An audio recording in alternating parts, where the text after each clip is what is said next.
Have you ever imagined living in a place where the sky stays blue all year round, where paradisíacal beaches share space with forests that look like they came out of a fairy tale, where music is everywhere and smiling is an act of resistance?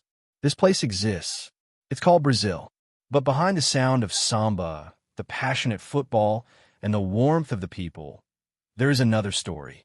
A story made of silent struggles, absurd contrasts, and daily battles that never make it onto postcards. Today, you will discover, is Brazil truly a tropical paradise or a battlefield in disguise? Brazil is a land of extremes. It is home to one of the greatest biodiversities in the world, but also one of the countries that deforest the most. It is the land of Christ the Redeemer, a symbol of peace, yet also holds some of the highest homicide rates on the planet. In Sao Paulo, helicopters replace cars for millionaires trying to escape traffic and violence. Meanwhile, just a few kilometers away, entire families live in makeshift tents without access to clean water. Rio de Janeiro, a city world famous for its carnival, but also known for its undeclared wars between gangs, militias, and police forces, where residents of the favelas often have to dive to the ground to dodge stray bullets. Renan was born in a favela in the Complexo do Alemão. At 7 years old, he already knew how to tell the difference between fireworks and rifle shots. He grew up afraid to go to school, not because he didn't like learning, but because the path from home to the classroom passed through claimed areas. One day, when he was 10, he was playing soccer with friends when the screaming started. The boys ran. Renan wasn't fast enough. A stray bullet hit his best friend, Lucas, who was just 11. He died right there, the soccer ball slowly rolling beside his body.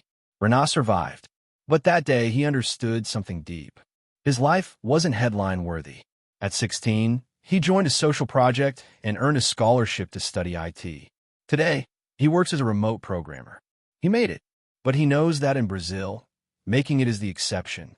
Surviving is often already a victory. On the other side of this reality, we have Fernanda, a resident of Florianopolis, daughter of a doctor and a university professor. She had a sheltered childhood. She grew up going to crystal-clear beaches, studying in bilingual schools, vacationing in Europe during July. For her, Brazil was indeed a paradise. She had never seen a favela up close, never feared the police. The first time she heard about inequality was in a sociology class in high school.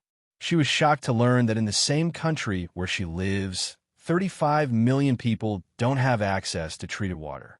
Today, Fernanda is an activist. She works on education projects in poor communities and recognizes her privilege. But she confesses, most of my friends live in bubbles. They talk about Brazil like everything is fine, like problems are the fault of those who didn't try hard enough. But you can't talk about meritocracy in a country that's never been fair. Brazil is a natural colossus. The Amazon is a green lung with thousands of undiscovered species. The Pantanal is a wildlife sanctuary. The Cerrado, the Lençóis Maranhenses, the Chapada Diamantina, breathtaking places. But this nature is under attack. Land grabbers, illegal miners, political and foreign interests have turned biomes into lawless territories. In many areas, environmental activists live under constant death threats. The murder of missionary Dorothy Stang in 2005 is just one example. She fought for social justice in the forest and was executed with 6 bullets. Meanwhile, in Brazil's big cities, a different kind of war rages. The battle is not for land, but for survival.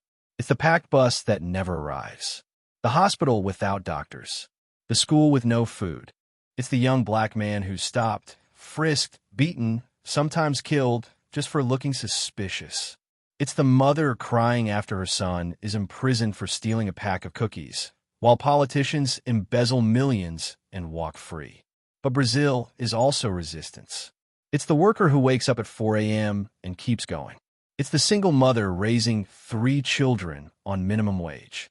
It's the street artist who turns pain into poetry. It's the nurse in the public health system saving lives with what little she has. It's the people who dance, who sing, who smile, even with a wounded soul. The real Brazil isn't just misery or luxury. It's mixture. Contrast, duality. It's a country where a pastor might ally with militia members, and where a trans woman might found an NGO that saves youth from violence. It's where the fight for land merges with the fight for dignity, where carnival becomes political, where art is resistance and laughter a shield. So, to answer the question, is Brazil a tropical paradise or a battlefield? The truth is, it's both. It depends on where you're born, on your last name, the color of your skin, the zip code where your story begins. But one thing is certain. The Brazilian people are greater than any statistic. It's a nation that dances in chaos, sings under oppression, dreams even when reality insists on being a nightmare.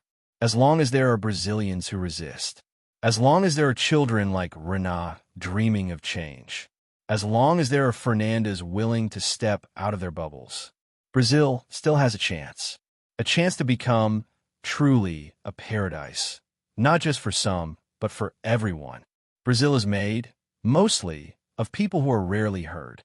70% of the population is black or mixed race. More than half live on less than the minimum wage. But who holds the power? Who appears in soap operas, on the news, in advertisements? Mariana, a teacher from the interior of Bahia, tells us, "I graduated with great effort. I teach 40 kids in a classroom with no fan, cracked walls, and no toilet paper. Still, I love teaching. But sometimes I ask myself, why is my work worth so little? Why does being a teacher in Brazil feel like punishment?" And she's not alone. Thousands of teachers, health agents, janitors, school cooks, drivers hold the country together with their own hands. But live on the margins, invisible. The real Brazil is carried by those who suffer the most, and that's one of this country's deepest contradictions. Meanwhile, corruption scandals repeat like telenovelas. Mensaleo, Petroleo, Rakuten has secret budgets. It sounds like bad fiction, but it's real. And the people watch, torn between outrage and resignation. Brazil is one of the richest countries in the world in natural resources. Its subsoil is filled with gold, iron, oil. Its land is fertile. Its climate abundant. Its energy mostly renewable. So why are we still poor? It's a question that echoes in hospital lines, in underfunded schools, in homes that collapse in the rain. The answer is complex and also simple. Mismanagement, structural inequality, chronic corruption, and a system built to keep everything as it is. In the 19th century, Brazil was the last country in the Americas to abolish slavery, and it never truly repaired it. The descendants of enslaved people inherited freedom, but not land nor dignity. Today, they're the ones who live in the slums, who take the worst jobs, who die younger. The legacy of slavery was never buried. It lives on, disguised as statistics. But Brazil also pulses with resistance. In the favelas, young people are creating startups, cultural collectives, and activist channels.